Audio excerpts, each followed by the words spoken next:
All right. Hey, we're rusty a little bit because we're getting in the groove of getting this thing going again, but it's hard because I've been off. Right. I've been gone for the last several weeks. I've been all over the country traveling. Right. Yeah. Vegas, Florida, Atlanta. I mean, I was all over the place the last couple of weeks. So. Yeah. If you guys saw the video, we had a video we posted not too long ago, kind of on our social media.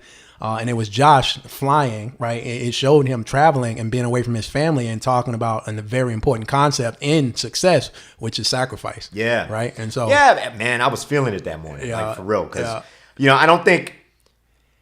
It was weird because I'm sitting on the plane. I got up at 3:30 in the morning to go to the airport. Right. And I'm sitting on the plane for most people are like, oh, this should be a fun trip. Right. And man, I'm just tired. I haven't had much sleep. Right. You know what I'm saying? I'm sacrificing time away from my babies, man. I got a 10-month-old at the house, my wife and my 3.5-year-old are at home. Right. So in my mind, I started thinking, and I get asked that question sometimes, like, man, why do you do the things you do? Why do you do what you do? And that's really what it was for me, is I realized, for me, that morning, I was feeling the sacrifice. I was feeling it, man, because I was tired. Right, yeah. Yeah, for sure. And that's when I started kind of going in deep and thinking about, what we're willing to give up to get what we're willing to get. Right. Because there's always a trade-off. Yeah. I don't think I've ever met anybody, no matter how successful, that ever says you get everything you want. Exactly. Right? No matter what it is, right? Yeah. If you want to be healthy, you got to sacrifice eating junky food. Exactly. Right? You got to sacrifice sleeping in late so you Exactly. get up and work out. So there's always some kind of sacrifice. For sure. And if you guys, you guys follow us, you're going to be seeing a lot of that kind of thing, because it's times like that. It's the times when you can reflect, right? And sometimes that's in the airport. Sometimes you're doing crazy things when you actually have that moment of reflection and kind of think about those things. And obviously, Josh was having one of those at that time. So again, you'll see us, sometimes we'll just stop and we'll record and we'll send you guys messages about things like that, just because we're feeling it at that time, and it makes a lot of sense. So that was great. It's good to have you back in the studio. It's good to be back, man. We're a little rusty. We got to knock the rust off this thing. And with that being said, I don't even know if we introduced this show. Welcome back to the Askwillandjosh show. I think that's how rusty we are. We just jump right in, which is all good because we love jumping right in. So what we want to talk about, kind of in today's broadcast, guys, is we want to. Josh he's been taking a lot of phone calls, talking to customers, because we always love to get feedback from the people we serve. It's a very important part of identifying how to serve your customer the best way. And so one of the questions we've been getting quite often, specifically about this cell phone repair, refurbish, resale, buy, sell, trade business, whatever aspect of this business you do in the mobility business. Right. We've been getting a lot of questions about whether there is still opportunity. Yeah. Which kind of surprised me, but at the same time, it doesn't. It makes sense. It does make sense. It makes sense. Yeah. For us, when you can step back and you can see the whole picture, you can see why. Right. Right. But at the same time, on the other side of it, it's kind of like, why would you even ask that? Like, oh my God, It's wide open right now. Exactly. So what we want to talk about today is we want to talk about that, because I think what we do is we understand multiple sides of this industry, because we've served in so many different aspects of this industry. Like I said, it does make sense and it doesn't make sense, and it does make sense at the same time, and we understand that because of the experience we have in this industry. Right. I mean, we've started, as you guys may know, if you followed us, we kind of cut our teeth in the repair part, in the retail stores. Yeah. And we've gone through many different levels, which we'll be talking about.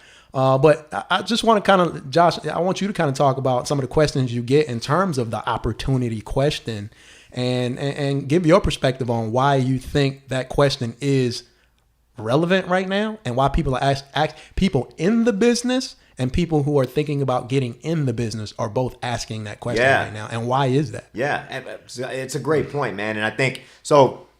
Part of what I've been doing, over the last few weeks is, we kind of removed ourselves from the retail side and even from the school a little bit, right? Now it's just high level management of this thing, right?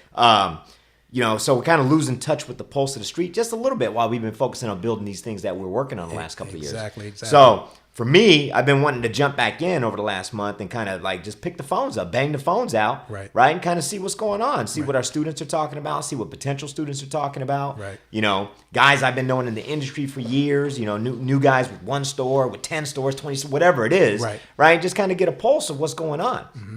And a very common theme that I've been feeling over the last month is, does this even make sense? Right? So does it make sense for me, like, as an industry, if I'm not in it, does it make sense for me to get into it? If I am in it, does it make sense for me to be in it? Right. Right? Or right. did I, jump on the wrong bus here? Right. Did I make a bad decision with where I'm going? Yeah, and we can see over the last couple of years, we can see why people are asking those kind of questions. For sure. Yeah. For sure. And if you're in the business, obviously, the only reason you have that doubt, Yes. it's just self-doubt. Yeah. Right? That's what it is. When you start doubting the industry you chose, it's Yeah. because you're not achieving the goals or the dreams that you set out to initially hit. Right. Right? That's when you start second guessing your choices. Yeah. Right? Yeah. Where does that come from? That comes from doing business the same way. Yes. I think, and not adapting to the times. Right. Right. Sometimes you got to really be. This industry changes rapidly, man. You got to really be on the forefront, and that's not just like learning how to repair the new device. That's Right. like learning how to run your business. Right. Right. Like how to market. Right. Right. What was Yeah. effective 2 years ago isn't as effective today. And you know what? I think that's kind of universal because you're not only seeing it in this business, right? Yeah, and it's if across the board. it's you across see the board. businesses dying in all kinds of industries Yes. right now. I think if you're asking that question about this business, it's because you're in this business. But what you would see from I think just a business standpoint in general across the board is everybody is struggling with that question. Yeah. If they're not doing exactly what you just said, Right. reinventing themselves, understanding how to change with the times, how to evolve, how to be more diverse in what your offering is. It's all of those things. So I don't think it's just cell phone specifically. It's not, man. It's not. But, the cell phone repair business has some unique challenges to it that have really kind of got magnified over the last few years. Right.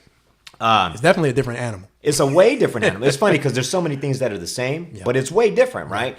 First of all, this is the thing I remember us coaching years ago, man. First of all, this is an emergency room business. Yes. You know what I mean? sure. Like I know it's very exactly hard to what you plan a business that's an emergency room business. Exactly. Right? People don't want to come see you. You know, it's interesting. I've never heard it described as such, but as soon as you said that, I was like, ding, ding. Yeah, light bulb. Yeah, because that's what it is, right? Yes. So when you're building an emergency room type business, you got to build that business a little bit differently, or you sure. got to position it so it's not just an emergency room business, Exactly. and that's just a service that you offer, right? So I think that's one of the things that's really different. So I guess before we get into, yes, let me answer the question. Right. Yes, I think that unequivocally, without a doubt, I will tell you that I believe there is tremendous opportunity in this industry. Right. Just as much opportunity, if not more, to be honest with you, than when we first started this thing 10 years ago. Right. I would say that. Right? Yeah. And the reason I feel like that is because people are getting a better idea of the need for this industry. Right. What's changing that is a couple of things.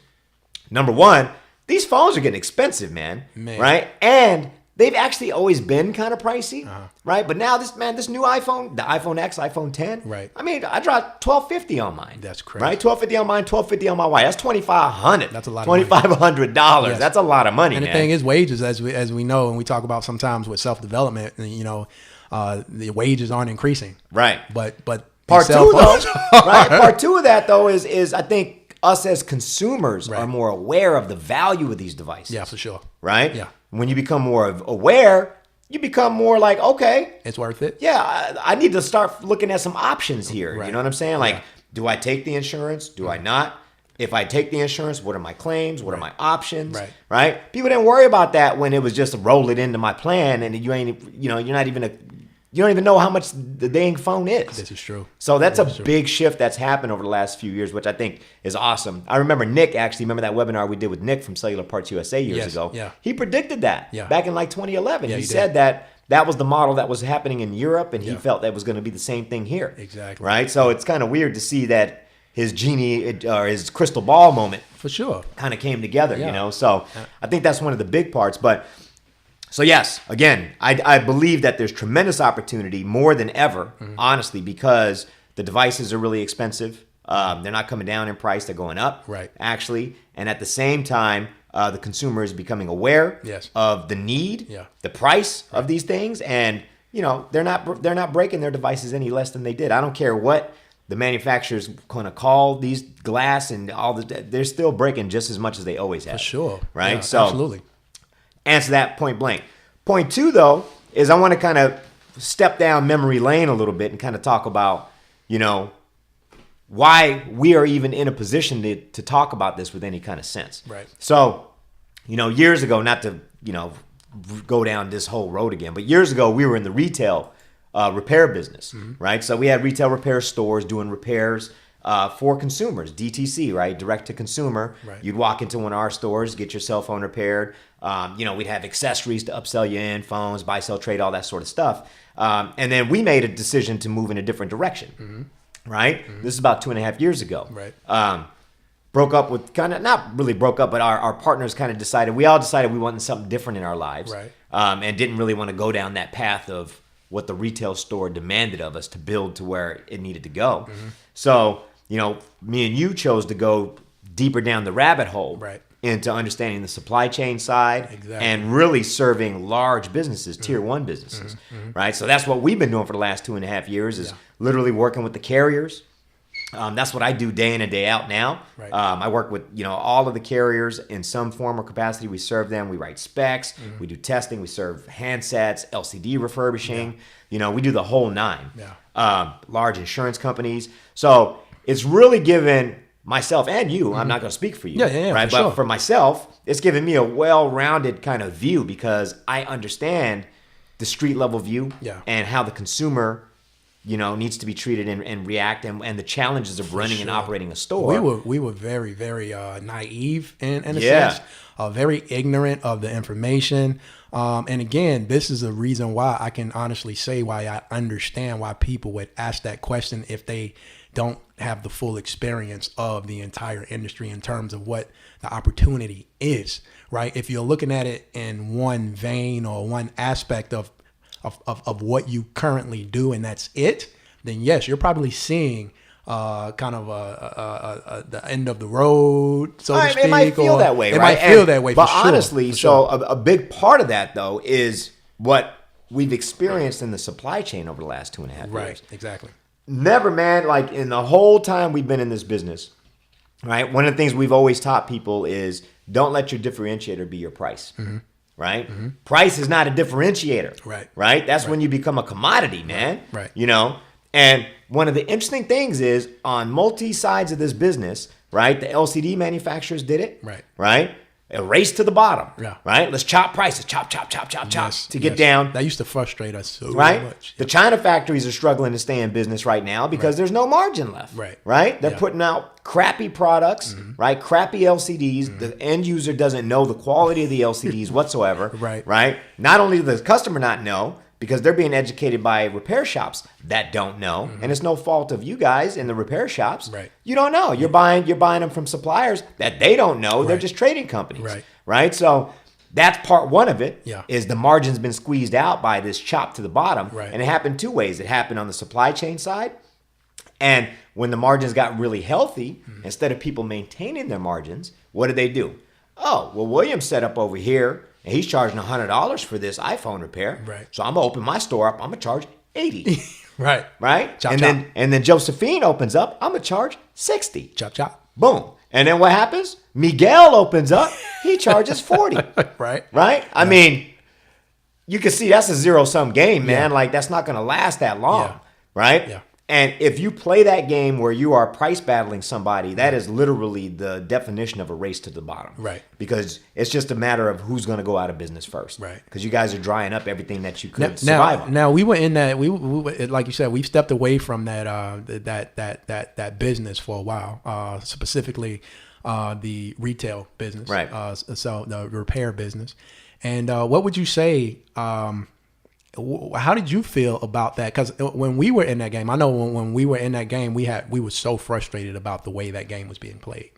And we kind of have always been ahead of the curve with we worry a lot, right? And we're paranoid. We're paranoid. Only the paranoid survive, right? Thank you, Andy Gross, for that, Jim. Because that's the truth. Yes, and we saw this. Like we've always been kind of the lookout in the future to kind of try to be ahead of the curve to anticipate what the change is going to be. And we kind of saw that coming with the behavior of everybody in this industry with the price chopping and and like you said, that's a zero-sum game. Game. So at what point did you feel like, all right, because how do we change direction? How do we expand? How do we become expansive? How do we learn more? How do we educate? Because we always had kind of a idea that there was something missing that we didn't know, the lack of information that we didn't know, but we needed to go figure out what that was. Right. And if you want to talk a little bit about how we actually did that, like how do we actually transition away from just being a one-trick pony, so to speak, right? Which we see a lot of people being what we call one-trick ponies, right? And then they talk about, well, this is not like it used to be, right? And so it must be dying or it must be dead. And so what I want you to do is talk about a little bit about why that is not so much the case, right? And what are the opportunities now for a guy, right, who's listening, or a girl who's listening right now and is kind of feeling that, right? Like, hey, I feel like I might want to stop this, or I might be at the end of the road of this, or I might need to start looking for something different. What can they do to reinvigorate or change direction or to get back into the game of cell phone repair and add to what they currently do to add more? Man, you asked like 7 questions. I know it's full. It's a full question, right? Well, but you know what I mean, because we went through it, we did it. So what I know is you can speak from experience. So I know you can handle that question, no problem. For sure. So, obviously a big part of it for us was we decided, look, and I tell you, sometimes I look back and man, we're so ignorant. Yeah. So ignorant, bro. For sure. Like, it's crazy because to be so knowledgeable, but still not to really know the way the game is really being played is so ignorant. So, but I look back on that and we decided we needed to really go down this supply chain side, right? So let's put a service together where we refurbish LCDs, and it's not refurbishing LCDs for repair shops. Right. We're going to do it for the carrier. Yeah. Right? Big boys. Boom. Yeah. So that's what we went down the road of doing. Right. And choosing to go that road opened up having to understand everything about the supply chain, understanding everything around why LCDs are even manufactured the way they are. They're actually very complicated pieces of, people think it's just swapping a screen out, but that thing is made of like 14 to 17 different layers and components. Exactly. There's a lot of stuff going on in those things. So, and every aspect of that has quality that can be shaved somewhere. Right? Yes. By unscrupulous people who sell it and pawn it off on you as if it's still legit. Yes. Right? Yeah, and this is the part you guys who are in the retail repair business really want to listen to. So what's crazy, right, is I remember, you remember this. You remember this, man. Some of the texts, I think it was Ellie, shout out to Ellie, doing her thing. How you doing, Ellie? But I think she was one of the first ones in the store to kind of raise the flag years ago. Right. And say, there's something wrong here. Yeah. Because we were putting screens in customers' phones, right? And then we had this rash of customers coming back saying, man, I barely even dropped my phone. Right. Or the lady was like, oh, I just put my phone in my purse. I didn't even do anything. And the glass was cracking. And I remember the staff just going to war. Yeah. Like, that's an OEM screen and, blah, blah, blah. And this is a while back before people were really candid about aftermarket screens versus OEM. Right? Yeah. And even now, like, it's candid, but not really. Yeah. Right? Right. So that was kind of part one. And that's where, for me, like, the ignorance really shows because we truly thought that we were buying upper quality, we were paying the money for quality screens, but not getting quality screens. Exactly. Right? Exactly. And we didn't understand it. At all. And we were going to war, like you said, we were going to war with our customers, calling BS. Yeah. Right? We thought we were being played by our customers. And we were like, well, it just didn't make sense because it was kind of like you said, it was a rash of this thing that happened like over the course of a few months. And we're like, well, what's going on here? Right. And you don't want to believe, and this is the thing, when you're in that position, right, you have a business, you're investing money, you're buying product, you're buying inventory, you don't want to believe that you're being taken, right? In terms of especially not when you have relationships with vendors that are for years. Exactly. Right? Exactly. And you feel like your vendors are being straightforward with you. Yes. Right? It's a relationship, right? Yeah. So, hey, I'm buying this thing. It says it's OEM grade, blah, blah, blah. You think that's what it's supposed to be. Right. A quadruple plus, A10 plus, whatever they want to call it. Right.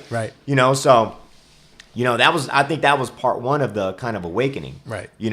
But to go back and kind of answer what the second part of that question really was, right? So one of the things that we did is we started to really differentiate ourselves through our service, right? We never, ever got caught up in the price chop deal. Yeah. That was not the way we were going to go. Yes. And it's interesting because there's some unique things about the repair space, but at the same time, business is business. Right. And you can look at any business and you can see similar challenges, right? I think about this. I forgot who I was talking to. I was talking to somebody about this the other day, right? Would you say that the hamburger space is saturated? I would say definitely. Right? Definitely. But you look around and you see new hamburger places popping up all the time. All the time. Right? There's new franchises popping up that are doing really well. Yeah. Right? Yeah. How is that possible if the hamburger space is saturated? I mean, you can right? And are they selling cheaper hamburgers? Exactly. You say the same thing about pizza. Are they selling McDonald's has a 99-cent burger? Are they selling a 59-cent burger? And being successful. Right, exactly. Right? Yeah. So exactly. You can say example. pizza, you can look at, sandwiches.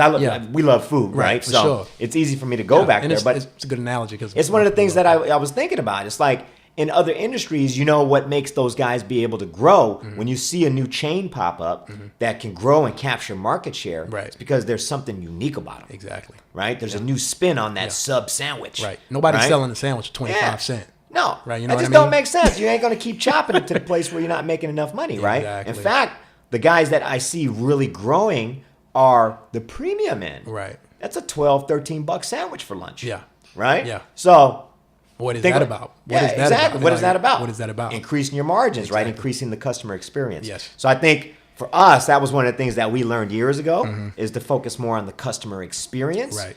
And the art of upselling things, right? Merchandising. For us, we're fortunate to have a store. It's a little harder to do if you don't have a store. Right. But even if you're mobile, there's things that you can do to merchandise to allow you to get those upsells so you can increase your margins. For sure. Right? Low-cost things that increase the ticket significantly with not any work. Right. So I think that, but really, at the end of the day, this is a service business. So putting a focus on just wowing with customer service, that is the number one thing that I see missing. The guys that are really struggling, I would challenge them to really look at their customer service because most people that I've seen in this industry, and I ain't trying to knock on you unless this is you. Right. Right? If this is you, own it. Yeah. Own it. Yeah. But if you are the bottom of the rung price person, hardly ever are you the best service to. Right.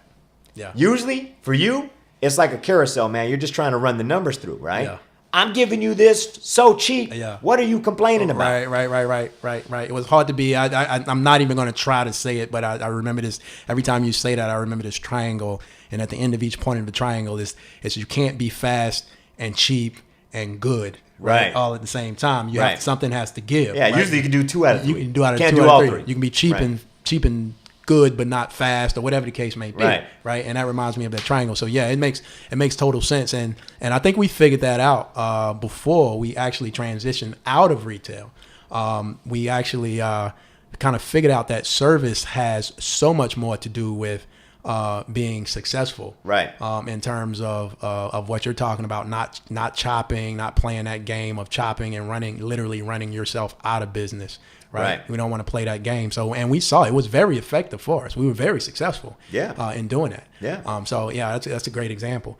So moving on, what was the next transition into what we've experienced in order to figure out that opportunity is alive and kicking in this industry and not dying? Well, it's kind of like we were walking through Death Valley. Right. And then we walked up on the mountaintop. Yeah. And we saw this just green pasture. Yeah. Right. Yeah. And for the last 2.5 years, that's what we've seen. At this level, at the tier 1, there is so much money. These guys are printing money, man. It's a different, like printing money. Now, there's challenges in this side of the business too. Sure. Well, the expectation goes up way up. Way in terms of more service significantly. and quality. Service and quality is way different on this level. But I say that not necessarily, and I love all our counterparts and everybody that we serve, our customers, and all that we serve on the tier 1 side. Right. But I'm not saying that to glorify the tier 1 business. Right. There's unique things that they can do that would be very hard for mom and pops to do. But at the same time, I think mom and pops can do things that tier 1 can't. For sure. Because they're on the front lines. Exactly. Right? You're the closest to the customer. One thing we always talk about, closest to the customer. And one thing we always talk about is the importance of in this space, right? The consumer is the most important. It's the end user, right? It's the most important because those are the guys who are spending the money for the service and the quality, right? And one thing you can always I always kind of say is proximity and turnaround time. Yeah, there's always opportunity when you wrap that around proximity and turnaround time. That's right. And for you, those of you guys that don't understand what I'm saying is, obviously the end customer wants convenience and where and proximity in terms of where to go to get the service, right? And turnaround time, everybody understands that, right? Right. It's I want it done at a relatively. I want it and I want it now. I want it and want it now. Yeah. And one thing we saw like in retail is that for cellular devices, the need is no longer a want, right?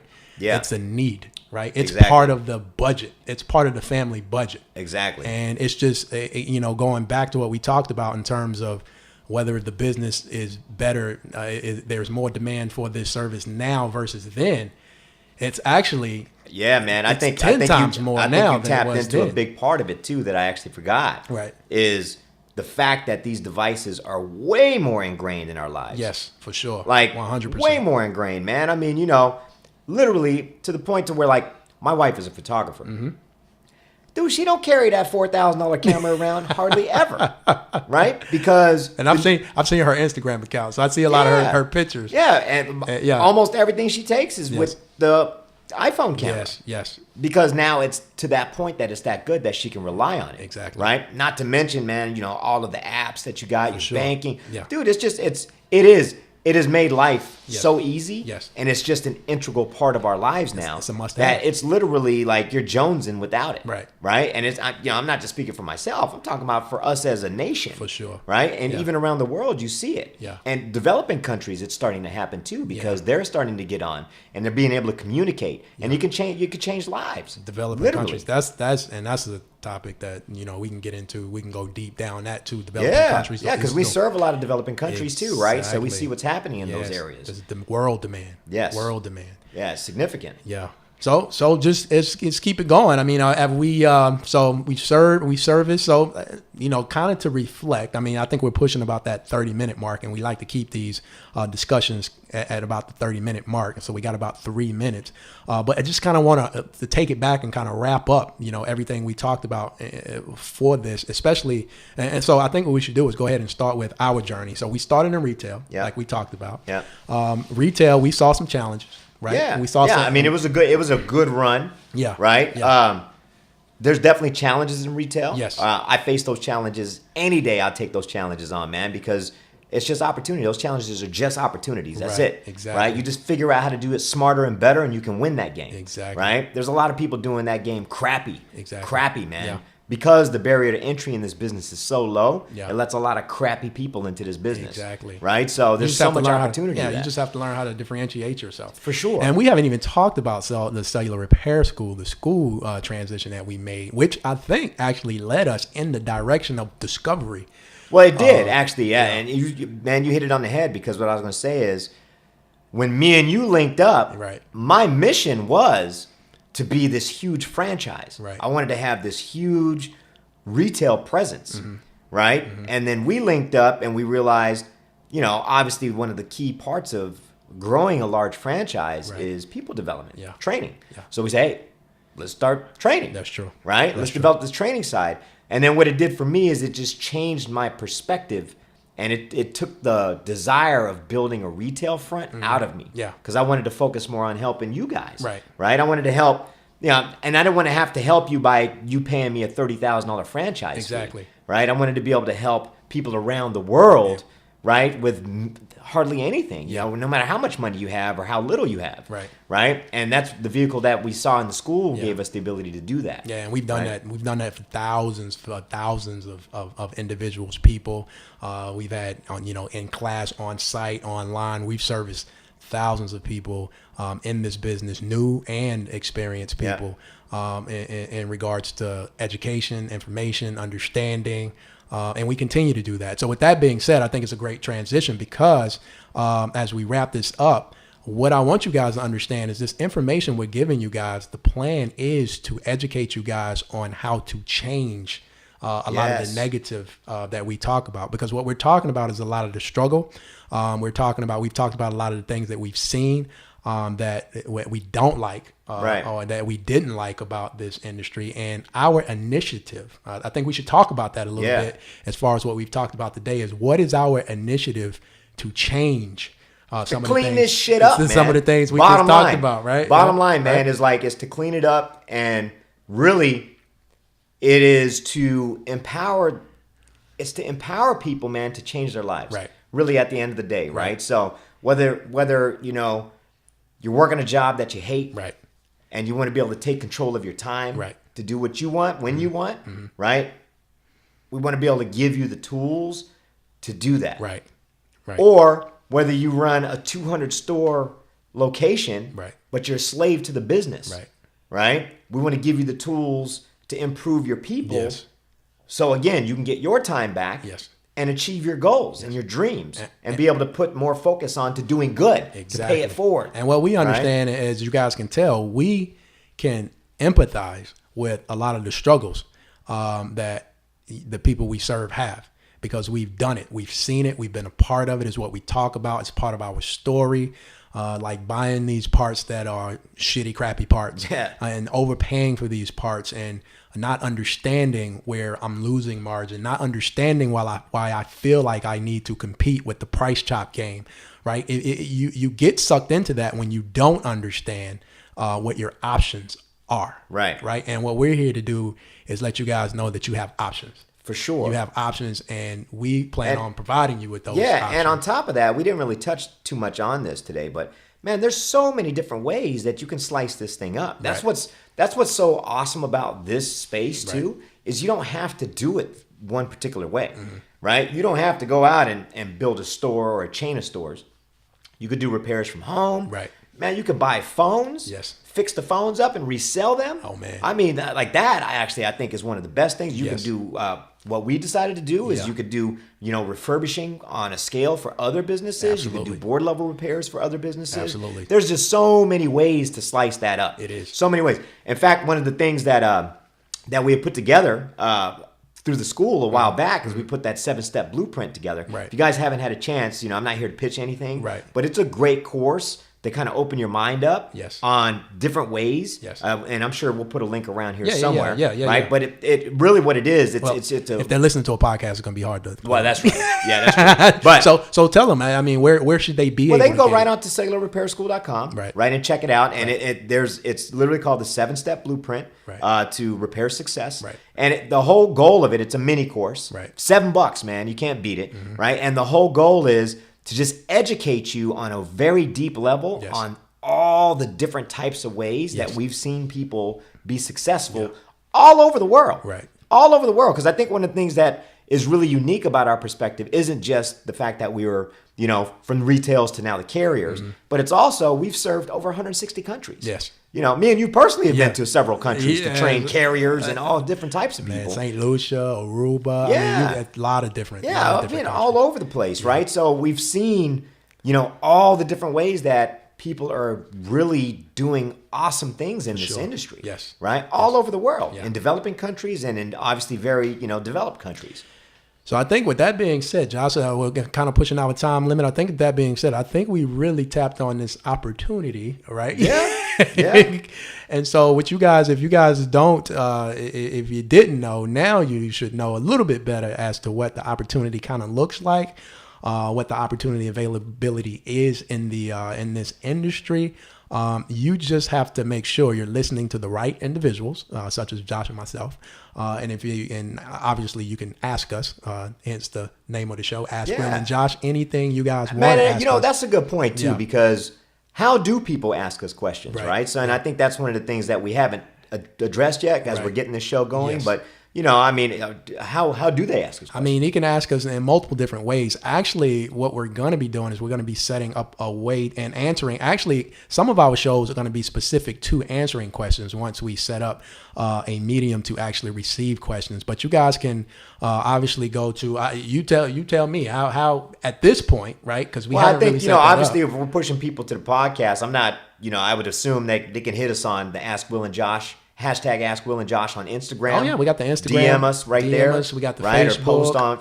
Just post. And what we'll do is we'll aggregate the questions and we'll come around and we'll answer them. Absolutely. Eventually, over the coming weeks, though, I do want to get to a place where we're actually going to start taking live calls. Right, exactly. We'll be doing that too, guys. So, as we get our followers. Yes. So please, if you like what we're doing, please, retweet us. Exactly. Like us, subscribe. Yeah. One thing we love to do is we love to connect. One thing you'll find with me and Josh is we are people. So we love interacting with people, which is what we were talking about before, like traveling, the guys in the industry that we love to see all the time. Relationships. That's one thing you're going to find too, that we're going to be talking about in terms of self-development is how important relationships are, relationship building. A lot of people think they can just run businesses without really getting in the trenches and developing relationships. And you can. Don't get me wrong, you can. But what you need to understand is relationship building and understanding how to cultivate and strategize and go out and network and build relationships are a huge part of any business. So obviously you're going to reap the benefits of that in this business too, because what we do know about this industry is the circles are really small a lot of times. They are. And they are. It's who you know a lot of times in every industry, and this industry is no different. So we love. Again, the point I was making is we love to talk to you guys. We love to interact with you guys. So yes, we will be doing live chats, live calls, answering questions live. We'll be doing taking questions that we can answer on our show that won't necessarily be live. But again, we want to make sure you guys are getting the information that you want. And the only way to empower really do you that, to be able to make the right decision for whatever it is, Exactly. stage you're at. Yes. Right? Whether you're brand new, or whether you're stage 3 business, stage 5. Yes. No matter where you're at on your journey, we want to be able to be here to help you along. Exactly. Help you along your journey. Support you on your journey. That's what we've done. We've done the work. So you don't have to in terms of the information. Ask us. We are here to answer your questions and to give you guys exactly what you need. That's right. So Josh, I think we'll conclude this one. Hey, man. There's another one. I'm glad we're doing this again. This is fun, man. We could kind of do this all day. Literally. That 40 minutes goes by fast. Yeah, that was super quick, man. I'm actually looking forward to really interacting and engaging with the audience again. You know absolutely. what I mean? Absolutely. So this is fun, man. Yeah. I enjoy it. No, I enjoyed Good job it too. putting this together. I'm really enjoying this. It's good to have you back, and I enjoyed it. And until next time. All right. Signing off, man. We'll see you guys soon. All right, guys. It's the Askwillandjosh Show. Again, if you want to contact us, please reach out to any of our social media platforms. You got Facebook. You can Google Askwillandjosh. Instagram, Askwillandjosh. Facebook, Askwillandjosh. Check out our podcast. Askwillandjosh. And we're signing off. All right. Until next time, guys. Until next time, guys. See ya. Peace.